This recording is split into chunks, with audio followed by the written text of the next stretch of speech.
мага эл бербейли, мен давить этип атат да. Жок, сиз Мен тактап бүтүрүп алайын. турабыз. Сиз давить этип атат деп айтсаңыз уят болот. Бүт мамлекет бардыгыбыз эң центральный көчөнү токтотуп коюп сизге мүмкүнчүлүк берип атабыз. Эч ким сиз давить эткен жок. Наоборот, сизге мүмкүнчүлүк берип атабыз.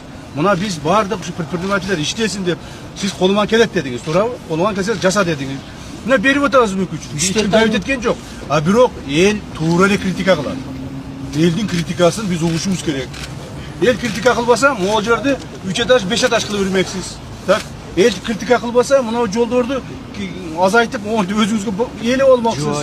Мына элдин критикасы деген ушул, туура эле. Мына сиз инвесторсуз, туурабы? Элдин баары менден да сурап атышат да. Укмуш чоң проект болуп атат, башка болуп атат. Бул Тулеев акчаны каяктан алып атат деп. Кредиттен алып, мынакей балдарыңызга текшертиңиз. Мына да, мен ошондо кайта. Бүт кредитке алдык. Бүт кредитке алдыңыз, молодец. Сизге эмне үчүн кредит берип атат банктар? Себеби сиз туруктуу инвесторсуз, туруктуу предпринимательсиз.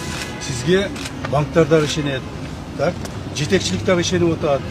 Эл дагы ишениш керек ошон үчүнчү. Элди ишендириш үчүн сиз элдин каалагандай кылыңыз. Элге биринчи жаксын.